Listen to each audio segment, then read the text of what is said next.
Very good evening to everyone. Thanks for joining us for the January 2024 Labourlaw monthly update. We begin the new year of 2024 with this first update. We, on part of Agam Legal and CEOTSG, wish you all a very happy new year and hope 2024 is a highly successful and resonating year to each one of you. With that note, we move on to the different segments of this month's updates. The first is we are looking at the Karnataka government's new rules, making it compulsory for gratuity insurance. These rules have come into force from 10/1/24. Any new company that comes into who's covered by these rules would need to obtain an insurance. Existing employees are given 60 days time to obtain insurance under the Gratuity Act to ensure that all employees are paid gratuity. And in case of any default or the employee not being in a position to pay, the authority could straight away direct the insurance company to pay the gratuity of the employee. And that's the purpose with which this has been done. The rules no doubt says it is applicable to establishments both which are covered, for which the appropriate government is the state government and as well as the central government. But however, how far the Karnataka government can make rules to cover an establishment to which the central government is the appropriate government needs to be tested in a court of law. The Karnataka government has also made certain amendments to the building and other construction workers regulation of employment conditions of service rules. Namely, they're bringing in competent persons. So it is no more that it is just the officials of the department alone who will do the testing and examination, but there would be competent persons who could apply to the government, and government will certify them to be competent person, and these organizations can thereafter give you the certification for testing and examination under these rules. The Aadhaar, date of birth in Aadhaar has been taken time and again for purposes of proof of date of birth. The Aadhaar authority, UDAI, has given a circular to the EPFO stating, please don't take that as Aadhaar as a proof for the date of birth. And therefore, the date of birth, this is also because many courts have also held that Aadhaar cannot be a proof for the date of birth. It's only the certificate issued, birth certificate that's being issued by the local governments. The ESI Corporation has again been insisting on seeding of Aadhaar details for all the employees. They want to complete the procedure in a time-bound manner. That has also been taken care of. There's a circular issued by ESI Corporation in this regard. Women employment beyond 7 p.m. Has always been an issue. The Meghalaya government has come out with a notification stating that any woman, if she is to be employed beyond 7 p.m., the consent of the women employee has to be taken in advance. The quiz segment this month, in case of death of an employee arising out of and in course of his employment, whether the compensation under the Employees Compensation Act 1923 can be directly paid to the legal representative of the deceased employee. And if such payment is made, would it have a legal sanctity? That's the question. Please do post your answers in the chat box. In the next segment, across the globe, we get to see an Australian law where the national employment standards includes superannuation contribution being made, but there were places where the employees were not making contribution, and now a new right has been brought in to employees to insist on the superannuation contribution, which was not there earlier.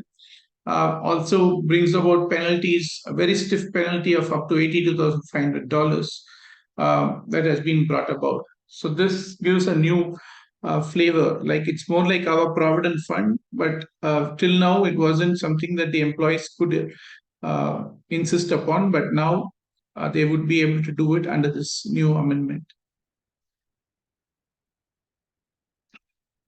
Um, this is a change that has been brought about in the US, but more than the change that has been brought about, the purpose with what how it is being done is that they're collecting details relating to work-related injuries and illness, and these are put in websites so that employees can see the place they are joining, what kind of safety measures are there, and as well as for the general public to understand about a company, how far they're compliant with the different requirements. So, a good thought could be as to whether something like this can be done in India as well, where the data of factories, whether there are accidents happening, what is the kind of safety level, could be placed based on the declaration that each employer has to give in a website, and that would go to show the complaints level of each employer and put pressure on employers to ensure compliance.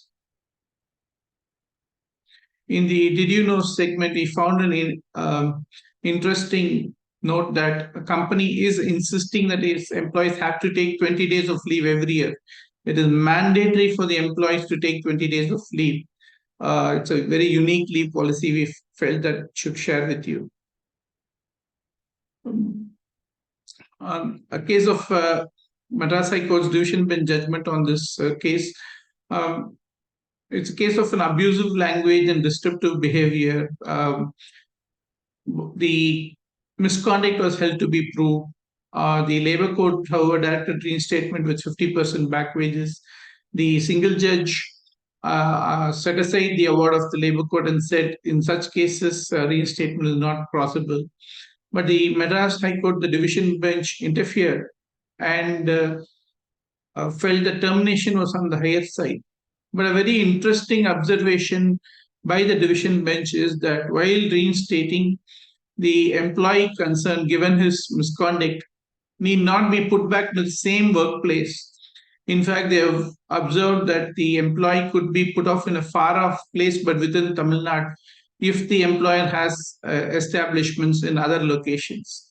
It's a very unique, I would say, kind of relief that has been molded and granted. Yes, though the High Court has said that an person who is found guilty of abusive language can be reinstated or has interfered with the punishment. But the interesting aspect is the observation about the employer being given the liberty to place the employee in anywhere within the state of Tamil Nadu. This is a case pertaining under the maternity benefit. We had actually dealt with this case in an earlier month. The reason why we wanted to again stress on this is a case of where the contract of the employee comes to an end. The Supreme Court says even if the contract comes to an end, the benefit under the maternity benefit would continue on. And even in the event of death, as per the provisions of the Act, even if the employee concerned were to die owing to maternity or any other reason during the period, the entire 26 weeks maternity benefit should be paid, is what has been observed by the Honorable Supreme Court in this case. It's quite an interesting case, of course, but it has been given in certain circumstances. How far it has an implication on private employers is something to be seen. In the POSH segment, we are looking at a Calcutta case where a complaint was given after the employee left the services of the employer under voluntary retirement. The employee was continued to be engaged on a temporary basis. The temporary employment was also put to an end. And after the temporary employment was put to an end, the employee gives a complaint where she says that there is no IC that has been formed by the employer. The employer thereafter forms the IC. The IC looks into the complaint and finds that the charges are not proved. The complainant goes to court and says that the IC was not competent to look into the complaint because the complaint was against the employer, and therefore the IC was not the competent person, but it should have gone to the local committee. The High Court looks into it and says, yes, the complaint was against the chairman come managing director, but he's again responsible. He reports to the board of directors. It is not, therefore, he cannot be termed as the employer, but it was the board of directors who's the employer, and says that the complaint need not have gone to the LC, and IC had jurisdiction. And on merits as well, it found that the employee had not corroborated her version of things with appropriate evidence. And therefore, it held that the complaint was also not proved. And the entire complaint was found to be not sustainable owing to lack of evidence. The answer for the question is it's a no. The reason why we put this question was often we find employers paying the compensation directly to the legal heirs owing to different reasons. There could be some kind of pressure being exerted on them and they pay it, but then such payments are not legally tenable. They would not be reckoned unless you do it with the proper documentation, or you pay it to the authority and the authority in turn disperses the payment. In the Knowledge Corner segment this month, we look at the term retrenchment. Given the scope of the topic, the subject of retrenchment would be the topic in our Knowledge Corner for the next few months until we complete it. So to start with, in this first segment of this month, where we look at the definition of retrenchment as defined in section 200 of the ID Act. The definition says any kind of termination. So it doesn't need to be only in writing. It could even be an oral termination. But it will not include a termination pursuant to a disciplinary action. That is, any termination for a misconduct will not come within it. And apart from it, voluntary retirement, and termination owing to ill health, these three will not come within the definition of retrenchment. In 1984, the section was amended to include non-renewal of the employment agreement.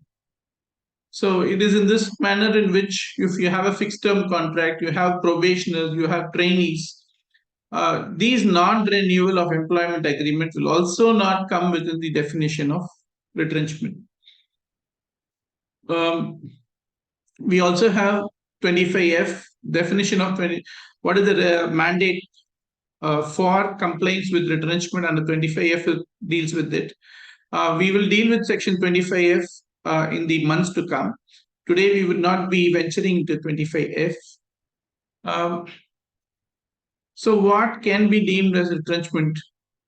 So if you were to terminate a probationer, where it is a termination simpliciter, it would not be retrenchment. But prior to that, if there are misconducts for which a show cause notice is issued, or if the order of termination talks about a misconduct, cast a stigma on the employee, then that would all not come within 2OBB. That would be a dismissal which has to be proved in a court of law. Similarly, termination of a daily rated employee who is not put in 240 days would not come within the definition of retrenchment, and so on and so forth.